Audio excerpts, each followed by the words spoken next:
Hello' guys, সকলোকে নমস্কাৰ। বিন্দাছ বিকে ইউটিউব চেনেললৈ আৰু আজিও আপোনালোকক দেখুৱাম দীপক শৰ্মাৰ কেইটামান গুৰুত্বপূৰ্ণ কথা।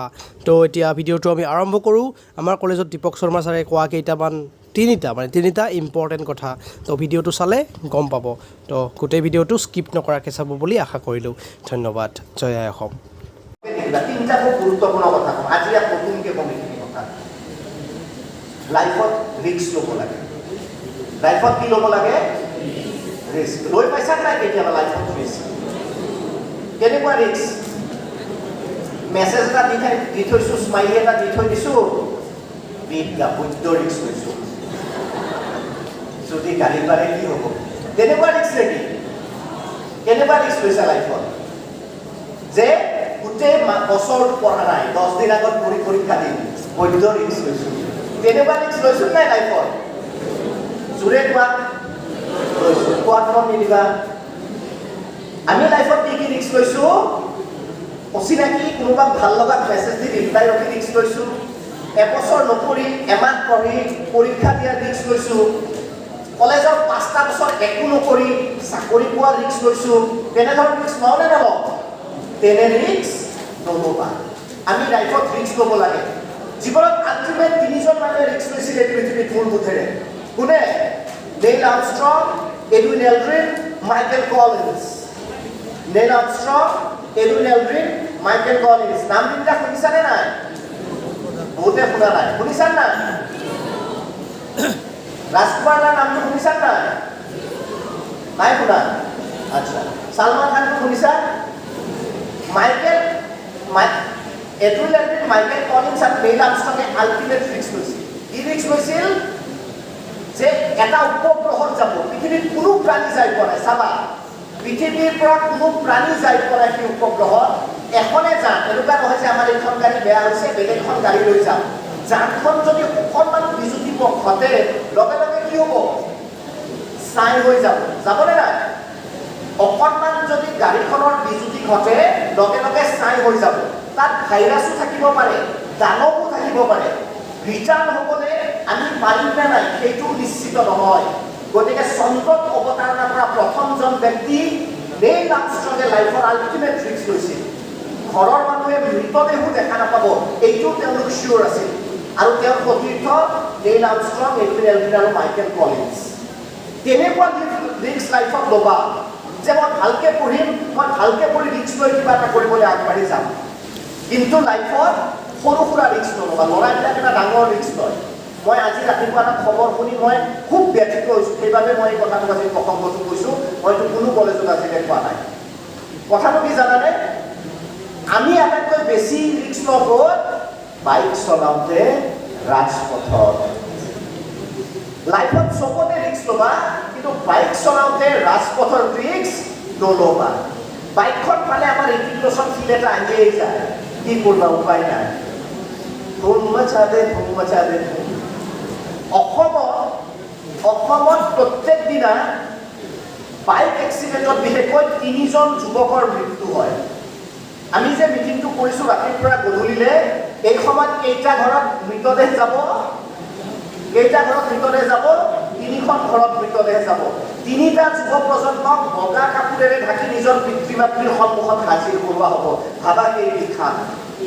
সেইকাৰণে আজি অন্তত ইয়াত প্ৰতিশ্ৰুতি দিয়া যে আমি লাইফত ৰিস্ক ল'ম, কিন্তু বাইক চলাওঁতে ৰাজপথত নহয়।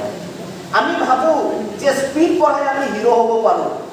স্পীড পঢ়াই বাইকৰ কোনো হিৰো হ'ব নোৱাৰে। কষ্টৰে সফলতা অৰ্জন কৰিহে লাইফত কি হ'ব পাৰি? হিৰো হ'ব পাৰি। গতিকে আমি বাইকৰ স্পীড পঢ়াই কেতিয়াও, তোমালোকে লগৰখিনিকো এই কথাটো ক'বা, ধেমালি নহয়। অসমৰ দৰে এখন ৰাজ্যত প্ৰতিদিনে 3টা মৃতদেহ ঘৰলৈ যাবলগীয়া হয়, 3টা মৃতদেহ ঘৰত যাবলগীয়া হয়।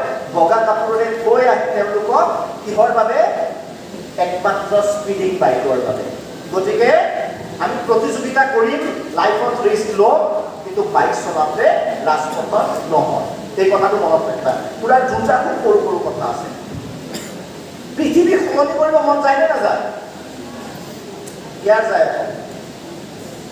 কেতিয়াবা পৃথিৱীখন নিজৰ মতে সলনি কৰিব মন যায় নে নাযায়? পেকেট দিছে চিঞৰা, আৰু এটা কোৱা। পৃথিৱীত ৰিস্ক ল'ব মন, পৃথিৱীখন তোমাৰ মতে ধুনীয়াকে সজাই চেঞ্জ কৰিব মন কাৰ কাৰ নাযায়? যায় নে নাযায়? আজি এটা টিপছ দিওঁ, পৃথিৱী সলনি হ'ব। আজি এটা টিপছ দি থৈ যাওঁ, পৃথিৱী সলনি হ'ব। পৃথিৱীক সলনি কৰাৰ কাৰণে তুমি ৰাতিপুৱা শুই উঠি এটা কাম কৰিব লাগিব। আমি কৰিম নে?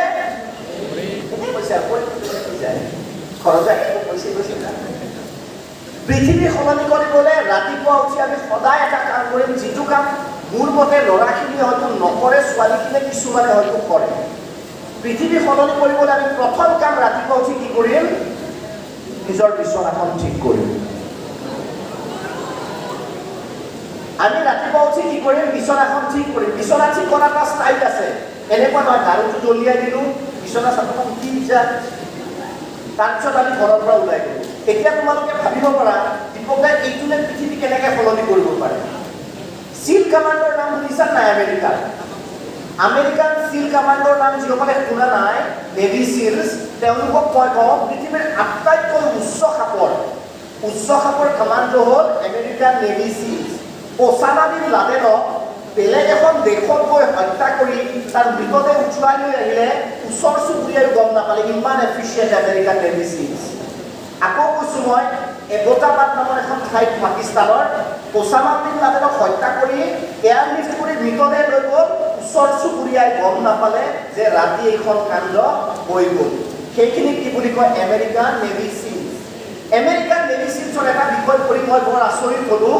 আমেৰিকান নেভি চিলছৰ ট্ৰেইনিঙৰ প্ৰথম কামটো কৰিব লাগিব, শুই উঠিয়ে বিচনাখন পৰিপাটিকৈ সজাই ট্ৰেইনিঙলৈ যাব লাগিব।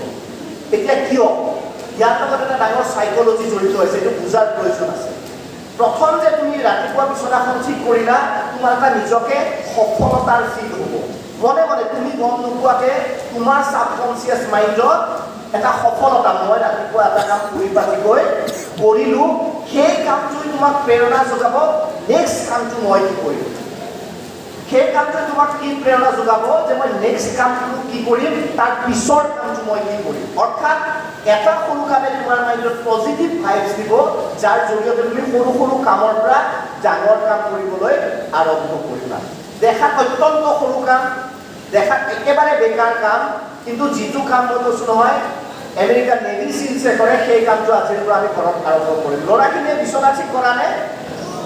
কেনেকৈ? দলিয়াই দি একদম ভালকৈ কৰা নাই, চাৰিটা কোণ প্ৰেছ কৰাৰ নিচিনা হ'ব লাগিব। মই আকৌ কৈছোঁ, বিশ্বাস কৰা, এই যে ডিপ্ৰেশ্যন, এংজাইটি এইবোৰ যি আছে নিমিষত নোহোৱা হৈ যাব। কাইলৈৰ পৰা ৰাতিপুৱা শুইতে প্ৰথম ধুনীয়াকৈ পৰিপাটিকৈ নিজৰ বিচনাখন ঠিক কৰিবা। আৰু যি ব্যক্তিয়ে সৰু সৰু কামবোৰ ভালকৈ কৰে, সি সদায় ডাঙৰ কামবোৰ ভালকৈ কৰিব পাৰে। এইটো এটা চাইকলজিকেল ফেক্ট হয়। কথাটো বুজি পাইছা? গতিকে কাইলৈৰ পৰা আমি ঘৰৰ বিচনাখন কি কৰিম? খুব ভালকৈ কি কৰিম? ঠিক ঠাক কৰিম। আৰু এইটো কাম আৰম্ভ কৰা। তাৰপিছত এতিয়া তুমি ভাবিব পাৰা দিনটো যদি বিফল হৈ গ'লা, মই ক'লোঁ যে বিচনাখন পৰিপাটি যোৱাৰ পিছত তোমাৰ পজিটিভ আহিব, চব কাম ভাল হ'ব। যদি বেয়া কাম হ'ল, যদি তোমাৰ দিনটো ভাল নহ'ল, কি পাবা? তুমি ঘূৰি আহি কি পাবা? এখন পৰিপাটিকৈ থোৱা বিচনা পাবা, এটলিষ্ট শুবলৈ। এটলিষ্ট তোমালোকে এখন পৰিপাটিকৈ থোৱা এখন বিচনা পাবা, যাৰ ফলত তোমাৰ টোপনিটো ভাল হ'ব। আৰু ভাল টোপনিয়ে এটা ভাল দিনৰ জন্ম দিব পাৰে। গতিকে আজিৰ পৰা আমি একদম সৰু কথা এইটো, তোমালোকে ঘৰৰ বিচনাখন পৰিপাটিকৈ ৰাখিবা। একদম শেষৰ কথাটো মাত্ৰ, আমি সিংহৰ দৰে হ'ব লাগিব। কিহৰ দৰে হ'ব লাগিব? ইয়াত তোমালোকে ট্ৰেইনিং লৈছা, তোমালোক ভাল লিডাৰ হোৱা। আৰু ভাল লিডাৰ কোন জানা নাই? সিংঘম চিনেমাখনত এটা খুব ভাল ডায়লগ কৈছিল, মেৰে ইমান মে দম হে কিয়কি মেৰি জৰুৰতে কম হে। সাধাৰণ জীৱন যাপন কৰোঁ, আমি সাধাৰণভাৱে থাকোঁ। যদি আমি লাক্সাৰী লাইফত থাকোঁ, মই সাংবাদিকতাত কথা কৰিব ভয় নকৰোঁ, মই সমালোচনা কৰিব এইকাৰণে ভয় নকৰোঁ, মোক ইনকাম টেক্স দিব নোৱাৰে, দিলে কি হ'ব? ইনষ্টলমেণ্টৰ কাগজবোৰ বা উল্টা দি থৈ যাব লাগিব।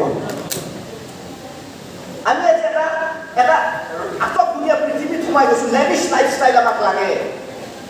মই তোমালোকক বিচাৰোঁ, তোমালোকে এনে লিডাৰ হোৱা যাৰ প্ৰয়োজন খুব কম থাকে, সাধাৰণ জীৱন যাপন কৰা, যাতে তুমি কিবা কথা গৰজি উঠিলেও তোমাৰ ইনকাম টেক্সৰ ভয় দিব নোৱাৰে, কাৰণ চব তুমি ইনষ্টলমেণ্টতে চলি আছা। গতিকে সেই ধৰণৰ হ'ব লাগে। আৰু শেষত মই কওঁ যে তোমালোকে সিংহৰ দৰে হোৱা। কিহৰ দৰে হোৱা? সিংহক মনৰ ৰজা বুলি কিয় কয় জানানে?